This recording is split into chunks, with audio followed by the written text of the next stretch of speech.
10 नवंबर 2010 CAG ने government को एक रिपोर्ट दी जिसमें देश को हुए 1,76,000 करोड़ रुपए के नुकसान का जिक्र था। दोस्तों, ये रकम 2G स्पेक्ट्रम की बिक्री से जुड़ा हुआ था। इसके बाद अमेरिका की टाइम्स मैगजीन ने टॉप 10 घोटाले की लिस्ट जारी की। इस लिस्ट में 2G स्पेक्ट्रम घोटाले को सेकंड नंबर दिया गया था। यह लिस्ट सत्ता के दुरुपयोग से किए गए घोटाले की रैंकिंग को बताती है। दोस्तों, आज हम जिस मुद्दे पर चर्चा करेंगे वो 2G घोटाले का है।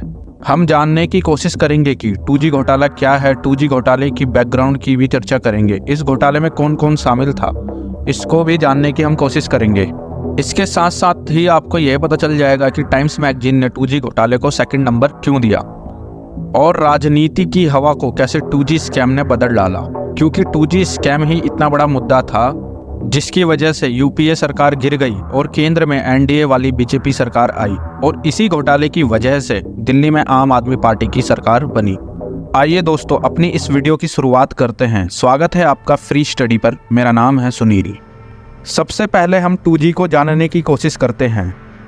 दोस्तों, यहाँ G का मतलब जनरेशन से है। ये मोबाइल नेटवर्किंग की एक प्रकार की टेक्नोलॉजी है। इसे आप ऐसे समझ सकते हैं, फर्स्ट G के अंदर तार द्वारा ही कॉलिंग होती थी, जैसे आपके घर के अंदर लगा हुआ लैंडलाइन फ़ोन। इसके अंदर आप तार के माध्यम से ही कॉलिंग सुविधा का आनंद ले सकते हैं। 2G के अंदर फ़ोन में वायरलेस नेटवर्क के जरिए कॉलिंग की सुविधा दी गई। साथ ही SMS जैसे फीचर का इस्तेमाल हम 2G के अंदर ही करते हैं और 3G में हमको वीडियो कॉलिंग वाला फीचर देखने को मिलता है। दोस्तों, आप समझ सकते हैं कि 2G मोबाइल नेटवर्किंग सिस्टम इस क्षेत्र में एक महत्वपूर्ण क्रांतिकारी कदम था। तो दोस्तों, जिस घोटाले के बारे में आज हम चर्चा करेंगे वो 2G घोटाला है और ये मुख्य तौर पर 2G स्पेक्ट्रम के बिक्री से जुड़ा हुआ घोटाला है।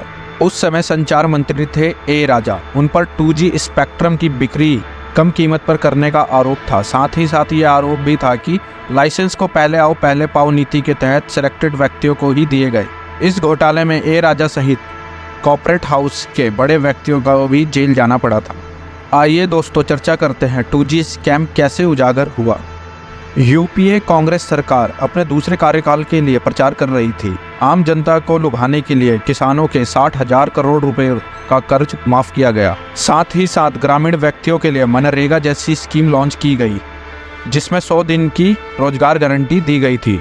इन स्कीम के साथ ही 2008 के चुनाव में कांग्रेस की यूपीए गठबंधन वाली सरकार की जीत हुई और प्रधानमंत्री एक बार फिर से बने मनमोहन सिंह। के बाद संपूर्ण देश के अंदर सिंह इज किंग के नारे लगने लगे और चुनाव में कांग्रेस को 206 सीटें मिली। इसके बाद दोस्तों, दिल्ली में 2010 में कॉमनवेल्थ गेम्स का आयोजन किया गया। जब दिल्ली में कॉमनवेल्थ गेम चल रहे थे उसी समय सरकार के ऊपर भ्रष्टाचार के आरोप लगने शुरू हो गए। कहा गया कि इंटरनेशनल गेम्स करवाने के बहाने सरकार पैसे को पानी की तरह बहा रही है, जो कि कम कीमत के सामान को महंगे में सरकार खरीद रही है। खैर, बाद में इस भ्रष्टाचार के आरोपियों को जेल जाना पड़ा। दोस्तों, इस समय तक किसान कर्ज माफ़ी और मनरेगा स्कीम का असर आम जनता पर पड़ना शुरू हुआ। महंगाई बढ़ने लगी। 2008 की आर्थिक मंदी ने भी महंगाई को और अधिक बढ़ाया। इसके साथ साथ घोटालों की खबरों से आम जनता भी नाराज थी। इसी बीच बीजेपी और गैर सरकारी संगठनों ने कॉमनवेल्थ गेम्स घोटाला, 2G घोटाला, कोलगेट घोटाले के मुद्दे को उठाना शुरू कर दिया। इसी के बाद 2G घोटाले ने तूल पकड़ी। दोस्तों, 2G नेटवर्क स्पेक्ट्रम को 2008 में पहली बार बेचा गया था। सीएजी ने कहा कि इससे देश को 1,76,000 करोड़ रुपए का नुकसान हुआ है। वहीं अमेरिका की टाइम्स मैगजीन ने सत्ता के दुरुपयोग से किए गए घोटाले की लिस्ट में भारत के 2G घोटाले को सेकंड नंबर दिया, जिससे भारत की छवि विश्व में काफ़ी खराब हुई। दोस्तों, ए राजा डीएमके पार्टी के सदस्य थे। डीएमके पार्टी यूपीए अलायंस में कांग्रेस का सहयोग कर रही थी। इसी वजह से ए राजा को डीएमके के कोटे से दूरसंचार मंत्री बनाया गया। घोटाले की शुरुआत तब हुई जब 10 जनवरी 2008 को देश के 22 टेलीकॉम जोन के लिए 122 लाइसेंस बांटे गए। इससे पहले 2001 में लाइसेंस की बिक्री हुई थी। उस समय कीमत थी 1,651 करोड़ रुपए और 10 जनवरी 2008 को लाइसेंस को इसी कीमत के आधार पर बेचा गया और पहले आओ पहले पाओ नीति के तहत बेचा गया। और इस घोटाले की मुख्य वजह ये नीति ही थी। मगर ये नीति तभी ठीक थी जब खरीदने वाले कम थे, ताकि वह पहले आकर खरीद लें और खरीदने के लिए कंपटीशन लगे। मगर यदि खरीदार अधिक होंगे तो ये पॉलिसी ठीक नहीं चल पाएगी। यहाँ भी गड़बड़ी इसी आधार पर की गई। इसी नीति के तहत 2G नेटवर्क स्पेक्ट्रम को बेचने की तारीख 1 अक्टूबर 2008 तय की गई थी।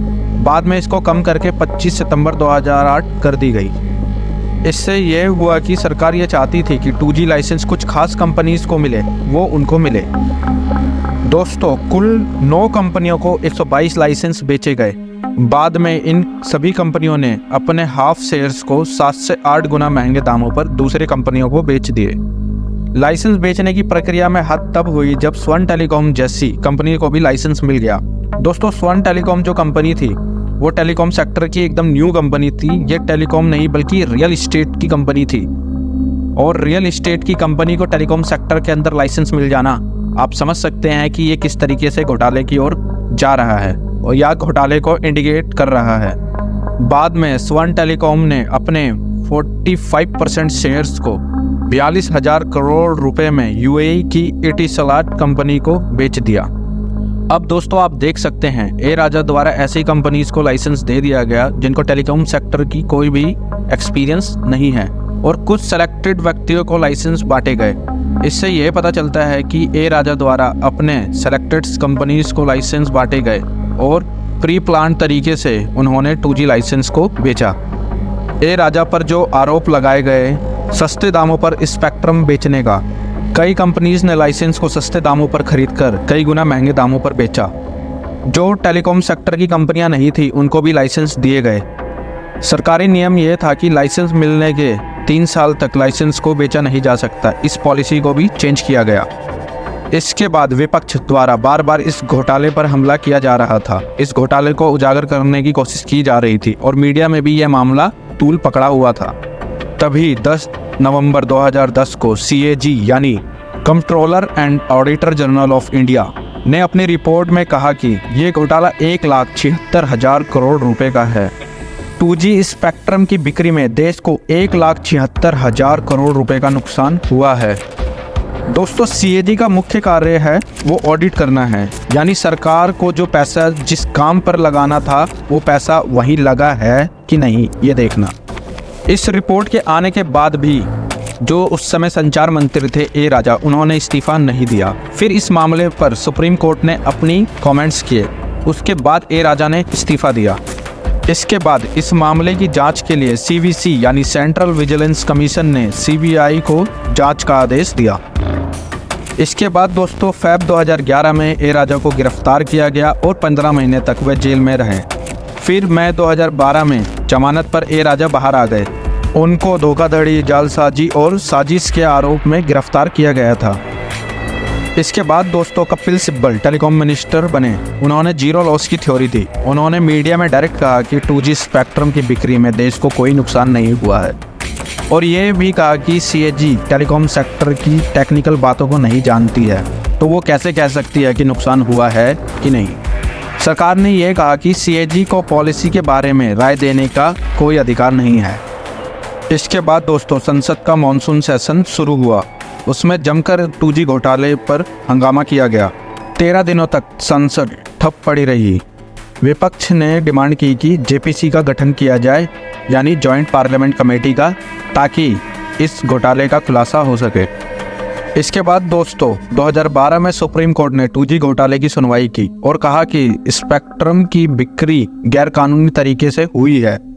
सुप्रीम कोर्ट ने कहा सरकार अपना पक्ष सही से रख नहीं पाई है, इसलिए 122 लाइसेंसों को रद्द किया जाता है और बाद में इनको निष्पक्ष तरीके द्वारा नीलामी के माध्यम से बांटने का आदेश दिया।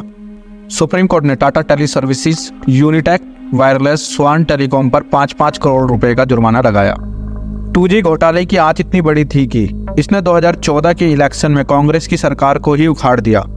मुख्यतः UPA 1 के कार्यकाल के दौरान हुए स्कैम की वजह से कांग्रेस 2014 का इलेक्शन हारी, मगर 2G स्कैम ने कांग्रेस की रीढ़ को पूरी तरह ही तोड़ दिया। इसके बाद दोस्तों ये मामला CBI की विशेष अदालत में चला। CBI जज OP सैनी ने कहा कि CBI 2G घोटाले के बारे में पुख्ता सबूत नहीं ला पाई है। और आखिरकार 21 दिसंबर 2017 को सीबीआई विशेष अदालत जज ओपी सैनी द्वारा सभी आरोपियों को बरी कर दिया गया। दोस्तों, इस घोटाले में जो व्यक्ति शामिल थे, ए राजा और उनके निजी सचिव आर.के. चंदोलिया, डीएमके सांसद कानिमोझी, 2000 करोड़ रुपए का फंड को ट्रांसफर करने का इन पर आरोप था। पूर्व दूरसंचार सचिव सिद्धार्थ बेहुरा, दयालु अम्मा, करुणानिधि की पत्नी, स्वर्ण टेलीकॉम के प्रमोटर शाहिद बालवा, आसिफ बालवा, रिलायंस अनिल धीरूभाई अंबानी ग्रुप के शीर्ष अधिकारी गौतम दोषी और सुरेंद्र पिपारा और भी कुछ अन्य व्यक्ति। दोस्तों, 2G घोटाले में 5 आरोपियों सहित कुल 17 लोगों पर केस चला था। दोस्तों, सीबीआई ने कहा, हमने इस घोटाले से जुड़े सभी सबूत सीबीआई की विशेष अदालत में पेश किए, मगर उनको नजरअंदाज किया गया है। कोर्ट को आरोपियों को छोड़ना था तो उन्होंने उसे छोड़ दिया। दोस्तों, इस घोटाले से यही पता चलता है कि जब तक आप सरकारी पदों पर हैं तो आप पर कार्रवाई नहीं होगी। लीपापोती करके दोषियों को ज्यादातर मामलों में छोड़ दिया जाता है। इसलिए नेता जब भी किसी सरकारी पद पर, बड़े पद पर आते हैं तो वे भ्रष्टाचार करने से नहीं चूकते, जिसकी वजह से भारत में भ्रष्टाचार इतना ज्यादा है। तो दोस्तों, ये थी 2G स्कैम की पूरी कहानी। दोस्तों, आशा करता हूँ इस वीडियो के जरिए आपको 2G घोटाले को समझने में आसानी मिली होगी। वीडियो आपको इन्फॉर्मेटिव लगी हो तो लाइक करें, शेयर करें और चैनल को सब्सक्राइब जरूर करें। धन्यवाद।